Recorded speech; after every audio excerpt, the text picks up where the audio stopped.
말씀 보겠습니다. 요나서 2장 1절에서 7절 말씀입니다. 같이 읽겠습니다. 요나가 물고기 뱃속에서 그의 하나님 여호와께 기도하여 이르되 내가 받는 고난으로 말미암아 여호와께 불러 아뢰었더니 주께서 내게 대답하셨고 내가 스올의 뱃속에서 부르짖었더니 주께서 내 음성을 들으셨나이다. 주께서 나를 깊음 속 바다 가운데에 던지셨으므로 큰 물이 나를 둘렀고 주의 파도와 큰 물결이 다 내 위에 넘쳤나이다. 내가 말하기를 내가 주의 목전에서 쫓겨났을지라도 다시 주의 성전을 바라보겠다 하였나이다. 물이 나를 영혼까지 둘러싸우며 깊음이 나를 애워싸고 바다풀이 내 머리를 감쌌나이다. 내가 산의 뿌리까지 내려갔사오며 땅이 그 빗장으로 나를 오래도록 막았사오나 나의 하나님 여호와여 주께서 내 생명을 구덩이에서 건지셨나이다. 내 영혼이 내 속에서 피곤할 때에 내가 여호와를 생각하였더니 내 기도가 주께 이르렀사오며 주의 성전에 미쳤나이다. 아멘. 요나서 2장 1절에서 7절까지 성전을 바라보는 선지자라는 제목으로 말씀 보도록 하겠습니다. 죄는 성도에게 반드시 고통을 가져다 줍니다. 하나님의 징계가 있다는 거죠. 그리고 이 죄로 인한 징계는 때로 성도들을 절망스럽게 만들기도 합니다. 그렇다면 우리는 이런 주님의 징계를 받을 때 어떻게 반응해야 될까요? 오늘 요나의 모습을 보면서 우리가 가져야 할 마땅한 태도가 무엇인지 함께 생각해 보도록 하겠습니다. 오늘 본문에서 요나는 물속으로 가라앉는 와중에 자신의 잘못을 회개하기 시작합니다. 어찌 보면 너무 늦어버린 것 같은 상황인데도 불구하고 다시 기도하기 시작하는 거예요. 요나는 말합니다. 4절. 내가 말하기를 내가 주의 목전에서 쫓겨났을지라도 다시 주의 성전을 바라보겠다 하였나이다. 여러분, 하나님께 범죄하고 나면 당연하게도 주님 앞에 나가는 것이 부담스럽기 마련입니다. 당연한 마음이에요. 주님의 경고에도 불구하고 그 경고를 비웃으며 죄악의 길로 가다가 이렇게 징계받는 상황이 되었으니까 그런 마음이 드는 것은 자연스러운 일입니다. 그렇지만 우리는 비록 그러한 상황이라 할지라도 포기하지 말고 다시 주님 앞에 나아가야 하는 거예요.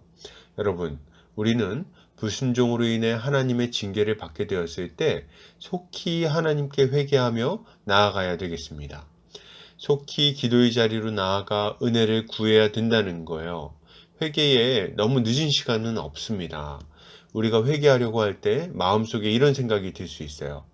너무 늦었어. 이제 와서 기도해봐야 이게 다 무슨 소용이야. 다 틀렸어. 예, 알겠습니다. 그러나 그래도 주님 앞에 엎드리시기를 바랍니다. 하나님은 우리의 회개가 늦었다고 말씀하지 않으실 거예요. 우리의 회개를 필요 없다고 말하지 않으실 거라는 말입니다. 이럴 때 염치도 없이 어떻게 기도하나 이런 생각을 하면 안 되겠습니다. 기도하지 않는 것이 더 염치 없는 행동이죠. 생각해 보십시오. 부모님 속썩이고 가출한 자식이라도 어찌 되었든지 간에 돌아오는 것이 잘하는 것입니다. 엄마 얼굴 볼 면목이 없어서 너무 늦어서 염치가 없어서 그래서 집으로 돌아오지 않는다면 그거 정말 답답한 일입니다. 이건 부모의 마음을 이해하지 못하는 거죠. 탕자가 아버지의 집으로 돌아왔을 때 그 아버지가 어떻게 했는지를 기억하시기 바랍니다. 아버지는 아직 거리가 먼데도 불구하고 맨발로 뛰어나와서 그 아들을 기쁘게 맞이하죠. 뭐하러 돌아왔냐? 너 같은 자식 필요 없다. 이렇게 늦게 오느니 오지 말지 그랬냐? 이런 말을 하지 않으신다는 거예요. 도리어 그를 부둥켜 안고 기뻐하며 맞이하는 거죠. 여러분, 이것이 우리 하나님 아버지의 마음입니다. 우리는 하나님께서 우리를 이렇게 맞아주실 것을 믿고 기대하며 하나님 앞에 다시금 나와야 하는 거죠. 계속해서 보겠습니다. 오늘 요나는 하나님께 기도하면서 자신이 주의 성전을 바라보겠다고 말합니다. 그런데 요나는 왜 성전을 바라보겠다고 말하는 걸까요? 하나님은 성전에만 계시기 때문에 그렇습니까? 아니요, 그렇지 않죠. 하나님은 모든 곳에 계십니다. 그러면 왜 성전을 바라보는 걸까요? 성전을 건축한 솔로몬은 성전 봉헌식에서 이렇게 기도합니다. 주의 종과 주의 백성 이스라엘이 이곳을 향하여 기도할 때에 주는 그 간구함을 들으시되 주께서 계신 곳 하늘에서 들으시고 들으시사 사하여 주옵소서. 무슨 말입니까? 죄를 지었을 때라도 성전을 바라보며 회개하며 기도하면 용서해 달라고 말하고 있는 거예요. 성전이 무엇이기에 이런 기도가 가능한 걸까요? 성전은 하나님의 백성들이 하나님 앞에 제사를 드리는 곳입니다. 제사는 죄인들이 어떻게 죄를 사함받고 하나님 앞에 나아갈 수 있게 되는지를 알려주는 거예요. 이곳에서 드려지는 짐승 제사는 그 자체로는 죄를 사할 능력이 없지요. 그렇지만 장차 오실 메시아를 믿음으로 바라보게 만드는 역할을 합니다. 그렇기에 성전을 바라보는 죄인들은 장차 이 땅에 오실 메시아를 믿음으로 죄사함을 받게 되는 거죠. 이것을 생각해 볼 때 성전을 바라본다는 것은 죄를 회개하며 하나님의 은혜를 구하는 행위라고 할 수 있는 것입니다. 여러분, 우리는 하나님 앞에 회개하며 나아갈 때 우리의 선행이나 고행, 헌금이나 봉사 등 종교적 열심을 대가로 이렇게 내밀면서 나아가서는 안 되겠습니다. 심각한 죄를 짓는 경우에 사람들은 묘한 보상 심리를 갖습니다. 헌금을 많이 한다든지 아니면 전에 없이 종교 생활에 열심을 낸다는 거예요. 금식을 한다든지 아니면 봉사를 한다든지 하는 거죠. 그리고 이런 행위가 우리의 죄를 좀 가볍게 해줄 수 있을 것이라는 생각을 내심합니다. 이것은 마치 바람핀 남편이 아내에게 갑자기 잘해주는 그런 종류의 일과 비슷한 거예요. 그러나 이런 행위는 하나님 앞에 나아가는 데 있어서 아무런 가치가 없을 뿐 아니라 도리어 하나님의 진노를 불러일으킵니다. 우리가 행위로 판단받고자 한다면 하나님은 우리의 모든 행위로 우리를 판단하실 것이기 때문이에요. 우리는 우리의 좋은 행위만 봐주시기를 원하지만 하나님은 우리의 선행과 종교적 열심 뒤에 잔뜩 딸려있는 우리의 죄악도 함께 보신다는 거죠. 그러므로 우리의 보상 행위는 하나님의 진노를 일으키는 일이 될 뿐인 거예요. 그렇다면 이럴 때 우리는 어떻게 해야 하는 걸까요? 요나가 했던 것처럼 하나님의 성전을 바라봐야 하는 것입니다. 아니, 예루살렘 성전을 바라보라고요? 다 무너졌다던데요? 그렇죠. 우리는 더 이상 돌로 만든 성전을 바라볼 필요가 없습니다. 우리는 참 성전이신 예수 그리스도가 이 땅에 오셨다는 것을 알기 때문입니다. 우리는 참 성전 되신 예수 그리스도를 통해서 하나님 앞에 나아가야 하는 거예요. 우리는 더 이상 우리의 공로를 의지하지 않습니다. 오직 예수 그리스도의 십자가 공로만을 의지해서 하나님 앞에 나아가는 거죠. 우리가 십자가에 달리신 예수 그리스도를 굳게 붙들고 그분의 죽음을 의지하여 하나님 앞에 나아가면 우리 하나님께서는 우리의 죄를 깨끗하게 씻어주시고 우리를 용서해 주실 것입니다.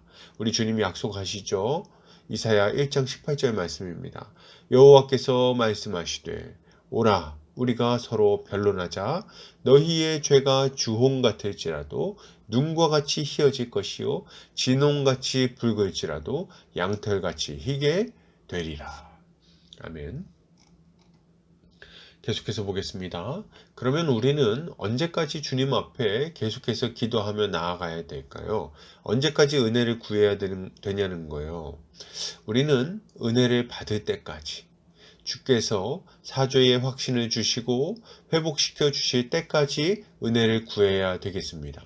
오늘 요나를 보십시오. 요나는 자신의 영혼이 피곤할 때까지 하나님을 바라봤다고 말하고 있습니다. 이게 무슨 말입니까? 죽기 직전까지 하나님을 바라봤다고 말하고 있는 거예요. 여러분, 우리는 잠시 잠깐 은혜를 구하고서 하나님의 응답이 없다고 불평하곤 합니다. 물론 하나님은 우리가 잠시 잠깐 기도하는 것까지도 들어주십니다. 그러나 때로 하나님은 즉각적으로 응답해 주지 않으실 때가 있는 거예요. 왜 그럴까요? 응답의 지연을 통해서 우리에게 주시고자 하는 것이 있기 때문입니다. 그게 뭘까요? 먼저는 우리가 우리 죄의 심각성을 깨닫고 죄를 미워하며 버리기를 바라시는 거예요. 만약 하나님이 그냥 기도하는 대로 즉각적으로 회복시켜 주신다면 사람들은 죄 짓기를 두려워하지 않을 것입니다. 아마 죄와 싸울 생각도 안 할지 모르겠어요. 그러나 이런 징계의 기간을 두심으로 죄를 멀리하게 만드시는 거죠. 다음으로는 우리의 기도를 통해서 주님은 우리와 친밀한 관계를 가지시기를 기대하시는 것입니다. 친밀한 관계를 회복하기를 바라신다는 거예요. 하나님과 우리의 관계는 채권자와 채무자의 관계가 아닙니다. 부모 자식 간의 관계죠. 부모 자식 간에도 건강한 관계를 형성하기 위해서는 여러 가지 대화를 나누어야 하는 것입니다. 그냥 되는 게 아니에요. 잘못한 게 있다면 꾸중도 듣고, 힘든 일이 있다면 위로도 듣고, 시작하는 일이 있다면 격려도 듣고, 그렇게 해야 하는 거죠. 그러면서 부모를 신뢰하게 되고 사랑이 돈독하게 세워지게 되는 것입니다. 마찬가지로 하나님께서 응답을 지연시키시는 것은 그것을 통해서 우리가 죄에서 철저히 떠나게 하시는 것이기도 하고, 우리와 깊은 대화를 나누며 깊은 교제를 나누며 더 견고하게 관계를 세워 나가시려는 목적도 있는 것입니다. 우리는 이 기간 가운데 이루어지는 고민과 묵상을 통해서 하나님의 마음을 알고 더욱 성숙하게 되어가야 하는 거죠. 그러므로 우리는 주의 은혜를 받을 때까지 끝까지 기도하며 주님 앞에 나아가야 할 것입니다. 결론을 드립니다. 오늘 우리는 징계 가운데 우리가 가져야 할 태도에 대해서 함께 살펴봤습니다.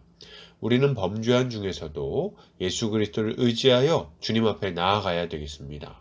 그리고 주님 앞에 은혜 받고 회복할 때까지 끈질기게 주님 앞에 나아가야 됩니다. 우리가 이런 모습으로 주님 앞에 나아갈 때 주님은 우리에게 회복의 은총을 허락하여 주실 것입니다. 이것을 믿음으로 주님께 나아가며 은혜를 누리는 성도님들 되시기를 주의 이름으로 축복합니다.